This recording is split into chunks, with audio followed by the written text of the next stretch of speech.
Hi guys, what is slip disc? Topic थोड़ा interesting है. You must listen to it till the end to understand exactly what means by slip disc. Hi, मेरा नाम है doctor Karan Mehta. I am a practising orthopaedic surgeon at Naveen orthopaedic and trauma centre, Lal Darwaja, Surat. और आज मैं आपको एक बहुत ही कॉमन बीमारी के बारे में बताने जा रहा हूँ. I am pretty sure either you or any of your family members or friends would have suffered from a slip disc. तो दोस्तों, स्लिप डिस्क होता क्या है? स्लिप डिस्क का मतलब है हमारे दो वर्टिब्रास के बीच की जो गद्दी होती है वो पीछे सरक जाती है, और गद्दी के पीछे हमारे पैरों की महत्वपूर्ण नसें होती है जो हमारे पैरों का केबल वायर का काम करती है, जो हमारे पैरों का फंक्शनिंग करती है, उनको पावर देती है, उनको सेंसेशन देती है. तो कई बार कुछ रीजंस के कारण वो गद्दी सरक जाती है और जो पैर की नसें होती है वो दब जाती है, जिसको साधारण लैंग्वेज में हम साइटिका भी कहते हैं. वह साइटिका कहने का कारण यही है कि जो नस दबती है उसका नाम होता है sciatic nerve. When the nerve gets compressed, you feel tingling, numbness, pain over the entire duration of your legs, and that is what is defined as a slip disc. So what are the most common causes of a slip disc? सबसे common cause है age related. जैसे हमारी as बढ़ती है, गद्दी के अंदर का पानी और जेल कम होने लगता है, हमारी गद्दी सूखने लग जाती है, तो उसी के कारण कई बार छोटी मोटी इंजरी हो जाए तो तुरंत गद्दी पीछे सरक सकती है और हमारे पूरे पैर की नस दब जाती है. Second most common cause is any trauma.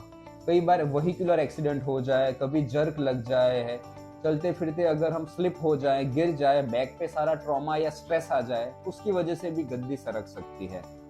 तीसरा एक कॉमन कारण होता है whenever we lift weight with an inadequate posture. अगर हम हमारे कमर का ध्यान नहीं रखेंगे और बैक को इम्प्रॉपर शेप में रख के अगर वजन उठाने जाएंगे तो सारा लोड स्लिप डिस्क पे पड़ेगा, and that would lead to a disc prolapse as well. And the fourth and a rare cause of slip disc is vehicular accident. कई बार जब हमारा व्हीकल फुल स्पीड में जा रहा होता है, all of a sudden if there is a stationary impact, that would lead to effect on the back and it would lead to slip disc. तो दोस्तों, क्या क्लिनिकल फीचर्स होते हैं स्लिप डिस्क के? How do you diagnose a person suffering from slip disc? Slip disc में कभी भी हमें बैक पेन केवल नहीं होता है. I see a lot of patients who come to me and say कि सर स्लिप डिस्क हो गया, गद्दी सरक गया. In fact, they just have a muscular lower back pain.